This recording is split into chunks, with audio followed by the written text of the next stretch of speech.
শুভ সকাল বন্ধুরা, আমার আরও একটা নতুন ব্লগে তোমাদের সকলকে জানাই অনেক অনেক স্বাগত। এখন ঘড়িতে বাজে ঠিক সকাল 7:30। তোমাদেরকে সাথে নিয়ে আমি আমার ব্লগটা এখন থেকে শুরু করলাম।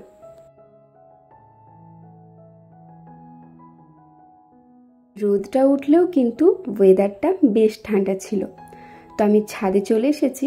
আর কালকে রাতে যেহেতু শরীরটা খুব একটা ভালো ছিল না, তো পেটটা একটু ভারী ভারী লাগছিল বলে সোজা ছাদে এসে একটু হাঁটাহাঁটি করে নিচ্ছি। আসলে ডাক্তারবাবু বলেছে যত বেশি হাঁটাচলা করবে ততই শরীর ভালো থাকবে। তো ডাক্তারবাবু কথা মতো ছাদে প্রায় 30 মিনিটের মতো হাঁটাচলা করে নিয়েছি। আর ছাদে হাঁটাচলা করে এখন নিচে চলে এসেছি। আর এখন ঘড়িতে বাজে ঠিক সকাল 8টা। আর এখন থেকে শুরু করে দিলাম আমার বাসি কাজ। বাসি কাজ বলতে সেই রকম কিছু না, শুধু আজকে ওপরের রুমগুলো ঝাড় দিয়ে দেব।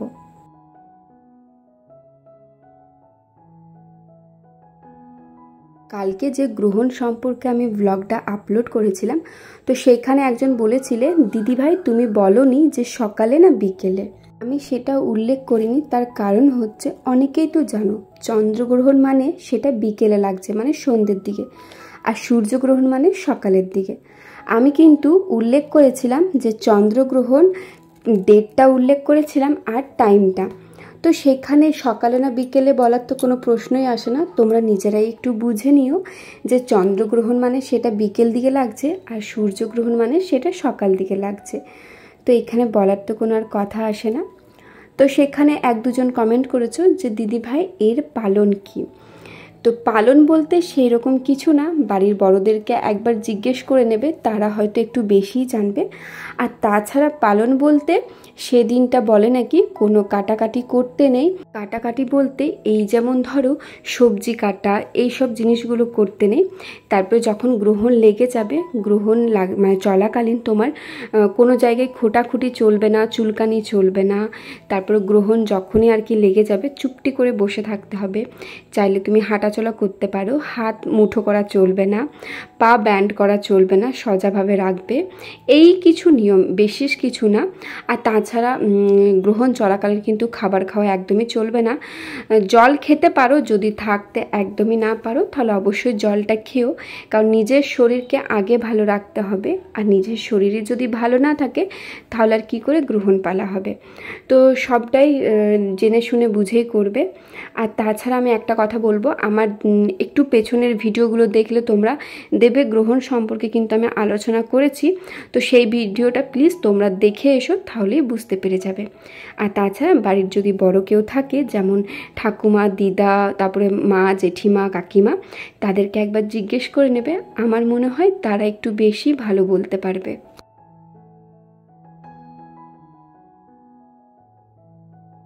এবার আসি, অনেকেই জিজ্ঞেস করছো যে দিদিভাই তুমি কি গ্রহণ পালবে?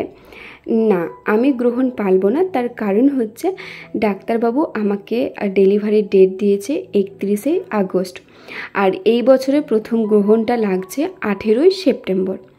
তো আমি যদি মানলাম, আমার ডেট নাও হলো, অনেকেরই তো হয় না, যে ডেটে দেয় সেই ডেটে হয় না, হয় তার 10 দিন আগে হয়ে যায় বা তার 10 দিন পরে, যার যেমন হয় আর কি। তো যদি আমার 10 দিন পরেও হয় তাহলে মিনিমাম সেপ্টেম্বরের ওই 5 থেকে 10-এর মধ্যে মিনিমাম হয়ে যাবে আশা রাখছি, বা তার আগেও হয়ে যেতে পারে। তো সেখানে আমার গ্রহণ পালার কোনো প্রশ্ন নেই। গ্রহণ তাদেরকেই পালতে হয় যারা আর কি প্রেগনেন্ট। তো আমার যদি বেবি ডেলিভারি হয়ে যায় তাহলে তো পালার কোনো প্রশ্ন আসে না। তো 18 সেপ্টেম্বরের আগে যাদের ডেলিভারি হয়ে যাবে তাদেরকে আমি বলবো একদমই পালার কোনো প্রশ্ন আসে না।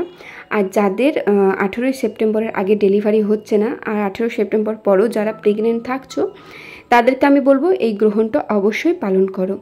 যদিও এই গ্রহণ 4টেই, কিন্তু এই বছরে যে 4টে গ্রহণ আছে 4টে গ্রহণই কিন্তু অদৃশ্য, তবুও আমি বলবো নিজের ভালো থাকার জন্য পালন পালতে। কে কি বলছে না বলছে একদমই শোনো না। এর আগে যে গ্রহণটা আমি পালন করেছিলাম, তো সেখানে আমাদের যে পুরোহিত ছিল সে কিন্তু আমাকে পালতে বারণ করেছিল। সে বলেছিল গ্রহণটা অদৃশ্য, আর এই গ্রহণটা যেহেতু আমেরিকা ওই সাইডে দেখা যাবে, তো সেখানে আমাদের এখানে পালার কোনো প্রশ্ন আসে না। তুমি আমাকে বারণ করা সত্ত্বেও কিন্তু আমি পালন করেছি, কারণ নিজেরও মনে একটা খুঁতখুঁতানি ভাব ছিল। আর তাছাড়া বাড়ির বড়রা বলেছিল যে যা বলছে বলুক, পেলে নিবি। আর বিশেষ কিছু তো না, চুপটি করে বসে থাকতে হবে। তো যাই হোক, আমি কিন্তু গ্রহণটা পেলেছিলাম। তোমাদেরকে আমি একটাই কথা বলবো, তোমাদের যদি ইচ্ছে হয় তবে কিন্তু পালন করো, তাছাড়া একদমই করো না।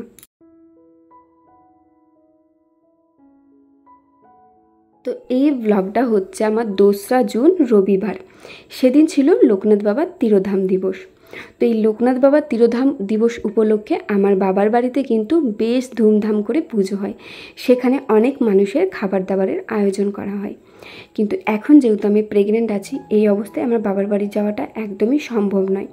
যেহেতু তোমরা অনেকেই তো জানো যে আমার বাবার বাড়ি শ্বশুর বাড়ির ডিস্টেন্স অনেকটাই, তো বারবার আসা যাওয়া করা, তারপরে এই গরমের মধ্যে তো একদমই সম্ভব নয়।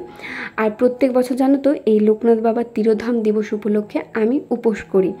তো এই বছর তো উপোস করতে পারলাম না, যেহেতু এই অবস্থায় সবাই বারণ করছিল যে না উপোস করিস না, কারণ প্রায় 2-3টের সময় খাবার খেতাম, তো অতক্ষণ উপোস দেওয়াটা একদমই সম্ভব হয়ে উঠবে না। আর সম্ভব হয়ে ওঠার থেকে বড় ব্যাপার, আমার ভালো না বুঝলেও আমার বাচ্চার তো ভালো বুঝতেই হবে। তো যার কারণে আমি আর উপোসটা করিনি। তো স্নান করে সোজা উপরে চলে এসেছি। আর আজকে মাথায় জল দিয়ে দিয়েছিলাম। তো স্নান করে উপরে আসতেই ঠাকুর ঘরে প্রণাম করে বাবা লোকনাথের ঠাকুরের সামনে তোমার ধূপ জ্বালিয়ে নিলাম। তো অনেকে হয়তো বলবে যে প্রেগন্যান্সিতে ধূপ জ্বালাতে নেই ঠাকুরকে, সেটা আমিও জানি। আমাকেও অনেকে বলেছে যে 5 মাসের পর থেকে আর ঠাকুর ঘরে যেতেও নেই, ধূপও জ্বালাতে নেই। তবে সেটা আমি একদমই বিশ্বাস করি না। আমার মনে হয় আমি একটা সন্তানের জন্ম দিতে চলেছি, তো সেখানে কোনো ভুল না যে ঠাকুর আমাকে পাপ দেবে, সে আসতে চলেছে। আর তার ভালো কিন্তু সবসময় আমরা ঠাকুরের কাছে চেয়ে এসেছি, আর ঠাকুরের ইচ্ছেতেই কিন্তু আজ আমি মা হতে চলেছি। তো সেখানে ঠাকুরকে একটা ধূপ জ্বালাবো আর নিজের মনের কথা বলবো, তো সেখানে পাপের কিছু নেই। তো যাই হোক, যে যা বলছে বলুক, আমার মন সেটাতে কখনোই রায় দেয় না। তো আমার ইচ্ছে হয়েছে ঠাকুরের সামনে গিয়ে একটা ধূপ জ্বালিয়ে নিজের মনের কথা বলা। তো আমি সেটাই করেছি, যেটা আমার মন বলেছে। তো যাই হোক, ঠাকুর ঘরে প্রণাম করে নিয়েছি, ঠাকুরকে ধূপও জ্বালিয়ে দিয়েছি। আর এখন যেহেতু প্রায় ওই 10টার কাছাকাছি বেজে গেছে, তো যাবার সময় ভাবলাম যে দরজা জানলাগুলো একেবারে বন্ধ করে চলে যায়, বাইরে প্রচণ্ড পরিমাপে রোদ উঠেছে। আর আজকে রোদটা উঠলেও কিন্তু গরমটা সেভাবে ছিল না, তো যার কারণে অতটা অস্বস্তি হয়নি। তো যাই হোক, চলো এদিকে জানলাগুলো লাগিয়ে এখন আমি নিচে চলে যাই। কালকের ভিডিওতে একজন কমেন্ট করেছিলে, দিদি তোমার ভিডিওটাই আমার নাম নিও বাবলি। তো বাবলি বনু, তোমাকে অসংখ্য ধন্যবাদ এত সুন্দর একটা কমেন্ট করার জন্য। আর অবশ্যই তোমরা সবাই খুব ভালো থেকো, সুস্থ থেকো, এইটুকুই কামনা করি আর কি।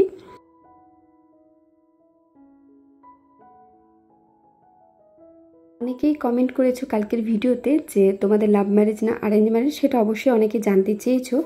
তো আমি ভিডিওটা শেয়ার করব, তবে আমাকে আর কিছুদিন সময় দাও, তারপরে শেয়ার করব তোমাদের সাথে যে আমাদের লাভ ম্যারেজ না অ্যারেঞ্জ ম্যারেজ। তারপরে আমাদের মানে পুরো স্টোরিটাই তোমাদের সাথে শেয়ার করব।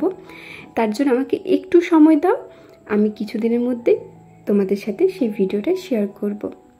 আর আরেকজন বলেছিলে, দিদিভাই তুমি রাতের দিকে বাড়িতে কি কি কাজ করো, রাতে কি খাও, সেটা শেয়ার করবে। অবশ্যই শেয়ার করব। তো এখন সম্ভব না, যেহেতু রাতের দিকে সেভাবে আমার কিছু কাজবাজও থাকে না। আর তাছাড়া সত্যি কথা বলতে গেলে রাতে আমার শরীরটা ভীষণ খারাপ হয়ে যায়। তো যাই হোক, খুব তাড়াতাড়ি রাতে আমি কি করি না করি সেটাও তোমাদের সাথে শেয়ার করব।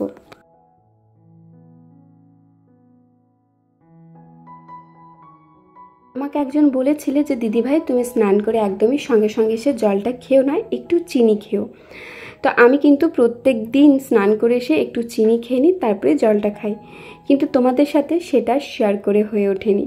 তো সেজন্য তোমরা হয়তো ভাবছো আমি স্নান করে এসে ডাইরেক্টলি জলটা খাই। আমারও কিন্তু এই জিনিসটা জানা আছে যে স্নান করে এসে ডাইরেক্ট জলটা খেতে নেই, একটু মুখে কিছু দিতে হয়, চিনি হোক বা যে কোনো খাবার, তারপরে জল খেতে হয়। তো আমিও কিন্তু তাই করি। তো আজকেও সেটাই করে নিলাম। তো একটু ভিডিওটা ক্যাপচার করলাম যাতে তোমাদের বুঝতে সুবিধা হয়। আর এদিকে দেখো, রোদে আজকেও আচারগুলো দিয়ে দিলাম, যেহেতু রোদটা বেশ ভালোই উঠেছে। আর এদিকে আমি আর আমার শাশুড়ি মা খাবার খেয়ে নিচ্ছি।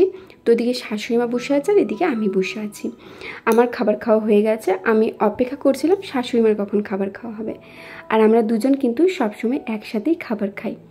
আর এদিকে আমি কিন্তু আমার হাজব্যান্ডের থালাতে বসে পড়েছিলাম, ভালো আমার কত থালা আর কি ধোবো, তো ওর থালাতেই খেয়ে নিই। আর ও জানো তো, যখনই খাবার খাই পুরো জায়গাটাতে ভাত ফেলে খাই, ওর এটা একটা অভ্যাস হয়ে গেছে বলতে পারো। তো যাই হোক, ওইদিকে খাওয়া দাওয়া হয়ে যাওয়ার পর ভাবলাম একটু মানে এই শুধু ডাইনিং রুমটা একটু ঝাড় দিয়ে দিই। একটু বালি বালি লাগছিলো, যেহেতু বাইরে হাওয়া চলছিল আর দরজা জানলা সমস্তই খোলা ছিল, তো ভাবলাম একটু ঝাড় দিয়ে দিই। ঘরটা কেমন জানি একটু নোংরা নোংরা লাগছিল আর পায়ে বালি লাগছিল, তো যার কারণে এখন ডাইনিংটা ঝাড় দিয়ে দেবো।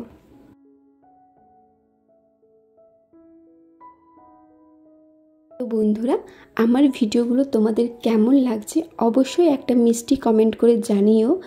যদি তোমরা আমার থেকে অন্য কিছু ভিডিও দেখতে চাও সেটাও কিন্তু কমেন্ট করো যে দিদিভাই তুমি এইভাবে ভিডিও বানাও বা এই ভিডিওটা বানালে ভালো হবে।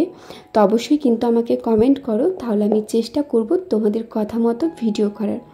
আসলে আমিও না ঠিক বুঝতে পারি না প্রত্যেক দিন কী ভিডিও দেব। তবে আমি বাড়িতে যেমনভাবে থাকি, যা খাবার খাই, আমাদের যা কিছু হয় সেটাই চেষ্টা করি তোমাদের সাথে শেয়ার করার। তো তোমরা যদি অন্য কিছু ভিডিও দেখতে চাও অবশ্যই কমেন্ট করো। তবে একটাই কথা বলবো, কেউ এই কমেন্টটা করো না যে দাদাভাইকে ভিডিওতে নিয়ে এসো, কারণ তোমাদের দাদাভাইকে ভিডিওতে আনাটা একদমই সম্ভব নয়, কারণ ও ভিডিও করতে একদমই পছন্দ করে না।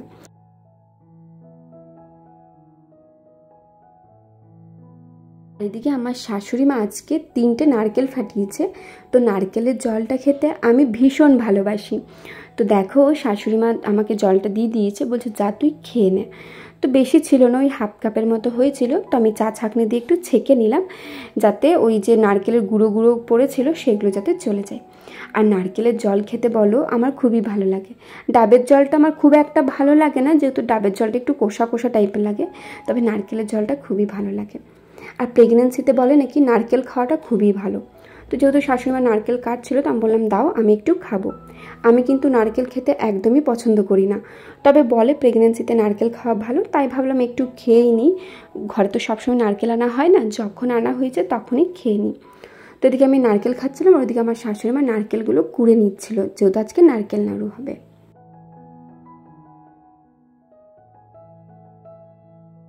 আজকের ভিডিওটা এত দূরে রাখলাম। ভালো লেগে থাকলে অবশ্যই like, comment, share and subscribe করে আমার পাশে থেকো।